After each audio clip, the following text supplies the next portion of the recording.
Hello friends, मैं रितु कौशिक आज आपको हमारी इंग्लिश लिटरेचर की वीडियो में जियोफ्री चौसर के बारे में करवाऊंगी। तो हमारा जियोफ्री चौसर है, उनकी एज कहाँ से कहाँ तक मानी गई है? 1340 से 1400 तक मानी गई है। और जो हमारे जियोफ्री चौसर हैं उन्हीं के नाम पे जो इंग्लिश लिटरेचर का जो एज पीरियड है, एज टाइम है, वो रखा गया है। और इसका नाम रखा गया है जो age of Chaucer, Chaucer age. ठीक है भाई। और इससे पहले हमने क्या किया, इससे हमने हमारी जो वीडियो है हिस्ट्री की, इंग्लिश लिटरेचर की हिस्ट्री की, उसमें हमने एंग्लो सैक्सन एज किया, एंग्लो नॉर्मन किया और चौसर के कंटेम्प्रेरीज को किया। ठीक है भाई। तो आज का जो हमारा वीडियो होने वाला है वो किसके ऊपर है? जियोफ्री चौसर के ऊपर है। जियोफ्री चौसर का बर्थ कब हुआ था? 1340 में इनका बर्थ हुआ था और डेथ हुई थी वो 1400 में हुई थी। ठीक है भाई, यहाँ तक समझ में आया? तो जियोफ्री चौसर का हमारे इंग्लिश लिटरेचर में इतना क्रूशियल रोल क्यों रहा है? क्योंकि इन्होंने इंग्लिश लैंग्वेज को, इंग्लिश लिटरेचर को बहुत बड़े बड़े कंटेंट्स दिए हैं, टर्म्स दिए हैं, और इसीलिए इनको बहुत ही इम्पोर्टेंट माना गया है इंग्लिश लिटरेचर में। तो इनको क्या कहा गया है? The morning star of renaissance बोला गया है। क्यों बोला गया है भाई? क्योंकि इससे पहले इंग्लैंड में रेनेसां नहीं आया था। इन्हीं की एज में रेनेसांस की शुरुआत हुई थी इंग्लैंड में। इससे पहले जो रेनेसांस था वो कहाँ से शुरुआत हुई थी रेनेसांस की? इटली में, यूरोप में इसकी शुरुआत हुई थी। और यहाँ से रेनेसां आया तब किन की एज थी? जियोफ्री चौसर की एज थी। और कौन लेके आया था?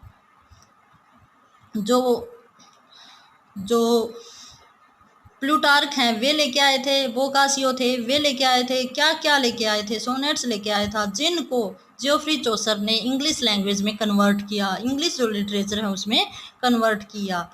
ठीक है भाई। तो अब हम समझते हैं कि रेनेसा है उसका क्या मीनिंग होता है। रेनेसा का मीनिंग है वो revival of new art and literature होता है। न्यू कल्चर, जो हमारी जो कल्चर चली आ रही थी उसमें न्यू आइडियाज़ को ऐड करना, न्यू कल्चर को ऐड करना, और जो आर्ट है जो उसको ऐड करना। ठीक है, इसी को रेनेसा बोला गया है। ठीक है भाई, यहाँ तक समझ में आया? अब इससे आगे हम क्या करेंगे? इससे आगे हम करेंगे कि जियोफ्री चौसर को ही फादर ऑफ इंग्लिश लिटरेचर माना गया है, फादर ऑफ इंग्लिश पोइट्री माना गया है।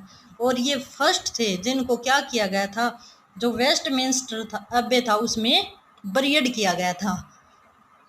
इसका मीनिंग आप समझते हैं? इसका मीनिंग है कि पोइट्स कॉर्नर, ये पहले बंदे थे जिसको कहाँ दफनाया गया था? पोइट्स कॉर्नर में दफनाया गया था। इससे पहले यहाँ पे किसको दफनाया जाता था? जो शाही घराने के लोग होते थे, किंग्स वगैरह इंग्लैंड के, उनको दफनाया जाता था। ठीक है भाई, ये लंदन सॉरी ये इंग्लैंड में ही है।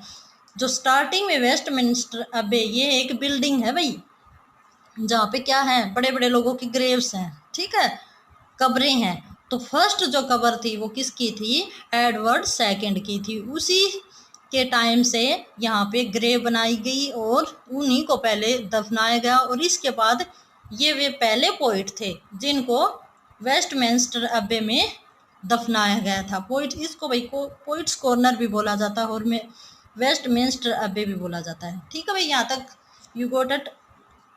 अब आगे क्या है?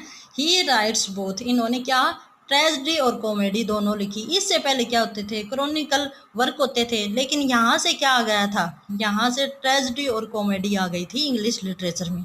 समझ में आया भाई? अब आगे क्या था? इन्होंने और क्या किया था भाई? हीरोइक जो कैपलेट है उसका इंट्रोडक्शन करवाया था इंग्लिश लिटरेचर में। ठीक है भाई, ये एक इनकी देन है, जो हीरोइक कैपलेट है इनकी देन है। ठीक है, इसके बाद जो जियोफ्री चौसर है उनके बाद इनको हीरोइक कैपलेट है उसको पोप ने आगे बढ़ाया, और जो हमारे जॉन ड्राइडन है उनको आगे बढ़ाया। ठीक है भाई, उन्होंने इसको आगे बढ़ाया था। तो अब क्या है, जो हीरोइक कैपलेट इन्होंने सबसे पहले कौन सी वाली जो बुक हैं उनमें यूज किया था? जो सबसे पहले इन्होंने किया the legend of good womens में सबसे पहले हीरोइक कैपलेट का यूज। उसके बाद इन्होंने कंटेम्पररी टेल में भी किया। ठीक है भाई, यहाँ तक यू गॉट इट। अब आगे हम क्या देखते हैं कि इन्होंने और क्या इन्वेंट किया था? रायम रॉयल स्टेंजा। रायम रॉयल स्टेंजा क्या होता है? 7 लाइन्स का स्टेंजा होता है, 7 लाइन्स स्टेंजा होता है। ठीक है भाई, जिसकी राइम स्कीम क्या होती है? A B, A B, B C C. ठीक है भाई, इसकी एक मैं अलग से क्लास लूँगी जिसमें हम रॉयल स्ट्रेंजा को पढ़ेंगे। ठीक है भाई, हीरोइक कैपलेट को पढ़ेंगे। हीरोइक कैपलेट होता है वो 2 लाइन्स का होता है। ठीक है भाई, समझ में आया।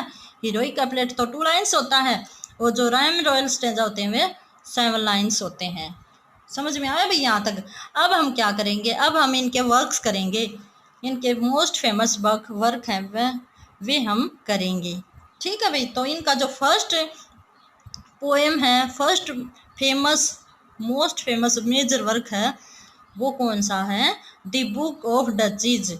अब मैं आपको बता दूं कि ये जो डच होता है ना, डच मीन्स होता है ड्यूक, और डच से क्या बना दिया इसने, ड्यूक्स डचीज।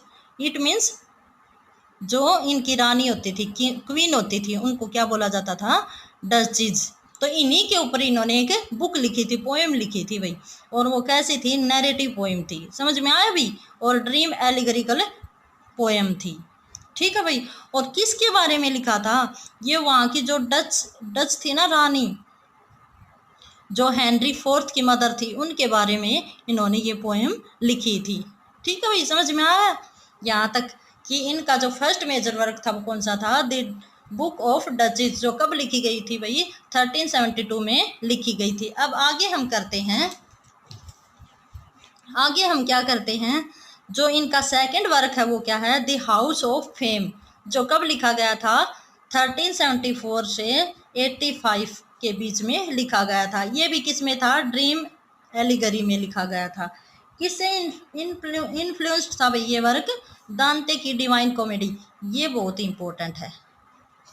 जो हमारा चौसर है ना, वो किससे इन्फ्लुएंस्ड था भाई, बोकासियो से, दांते से, प्लूटार्क से इन्फ्लुएंस थे। ठीक है भाई। तो ये द हाउस ऑफ फेम है वो किसके ऊपर बेस्ड है भाई, दांतेज डिवाइन कॉमेडी के ऊपर बेस्ड है। अब हम थर्ड करते हैं, पार्लियामेंट ऑफ फाउल्स। इनको भाई कहीं कहीं फाउल्स लिखा गया है, कहीं कहीं ये लिखा गया है इसके स्पेलिंग में FOWLS, और कहीं FOULS लिखा गया है। तो दोनों ही ठीक मानेंगे हम। ठीक है भाई। तो ये इन्होंने, इनका थर्ड मेजर वर्क है। और ये कितनी लाइंस में लिखा गया है, 700 लाइंस में लिखा गया है, और राइम रॉयल ट्रम में लिखा गया है। ठीक है भाई, समझ में आया यहाँ तक। अब आगे क्या है, the legend of good women. The legend of good women में इन्होंने क्या किया था, हीरोइक कैपलेट का यूज किया था, और ये इनका क्या है, अनफिनिश्ड वर्क है। ठीक है भाई। इन्होंने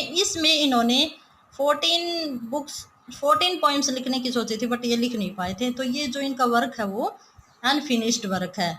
और क्या है भाई, अनफिनिश्ड वर्क है। ठीक है, हीरोइक कैपलेट में लिखा गया है। अब उससे आगे हम क्या करते हैं, ट्रोलिस एंड क्रेसिडी, ये इनकी अनदर पोएम है, जो कब लिखी गई थी, 1380 में लिखी गई थी। किसके ऊपर बेस्ड है भाई, बोकासियो है, उनकी जो सेकंड वर्क है फ्लोस्ट्रेटो सेकंड, उसके ऊपर ये बेस्ड है। ठीक है भाई। इन्हीं से इन्फ्लुएंस होकर इन्होंने ट्रोलस एंड क्रेसिडो लिखी थी। ठीक है भाई, समझ में आया। अब इससे आगे हम देखते हैं कि जो ये स्टोरी है, ये ट्रोलस एंड क्रेसिडो की, ये किसके बारे में है, एक फेथलेस वुमेन के ऊपर बेस्ड है, और राइम रॉयल स्ट्रेंजा में लिखी गई है। 7 लाइंस जो स्ट्रेंजा होता है उसमें लिखी गई है। ट्रेजिक लव अफेयर है। ठीक है भाई, इस जो ये पोएम है इसके बारे में बताया गया है। अब हम देखते हैं कि इनकी जो सिक्स जो वर्क है वो कौन सा है, द क्लर्क टेक, ये इनकी बुक है। अब हम इनकी करते हैं सबसे मोस्ट इम्पोर्टेंट वर्क के बारे में पढ़ते हैं, सबसे मोस्ट इम्पोर्टेंट, जिनके लिए ये वर्ल्ड फेमस है। ठीक है भाई। तो इसमें हम देखते हैं कि जो कंटरबरी टेल है, जो कंटरबरी टेल है उसमें इन्होंने कितनी पोएम्स लिखी हुई हैं, कितनी पोएम्स और स्टोरीज लिखी हुई हैं। तो हम देखते हैं जो कंटरबरी टेल्स है वो कब से कब तक लिखी गई, 1387 से 1400 तक लिखी गई थी। ठीक है भाई। और किस में लिखी गई है, हीरोइक कैपलेट में लिखी गई है। लिख दूं यहाँ पे, हीरोइक कैपलेट जैसा कि नाम से ही शो हो रहा है, Capulet means 2 lines stanza, 2 lines stanza. Okay बेटा, तो हम देखते हैं। और ये है ना, इसमें 22 तो वर्स हैं और 2 प्रोज वर्क हैं। समझ में आया भाई। और ये क्या था कि इनकी जो प्लानिंग थी, मैं आपको इसके ऊपर स्पेशल वीडियो बना के इसके बारे में डिस्कस करूंगी। अब हम करते हैं आउटवर्डली, ये कहाँ से कहाँ थी।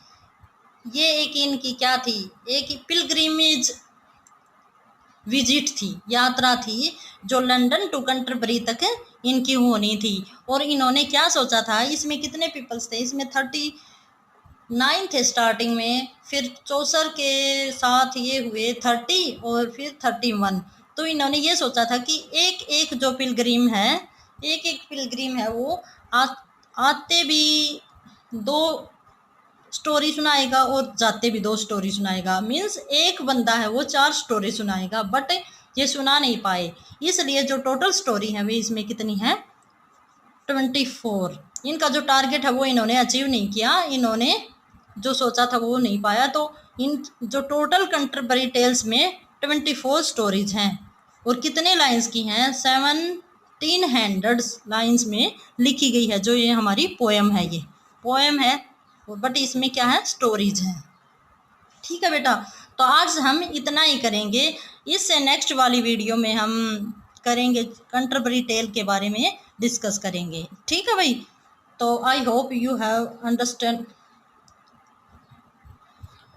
Thank you.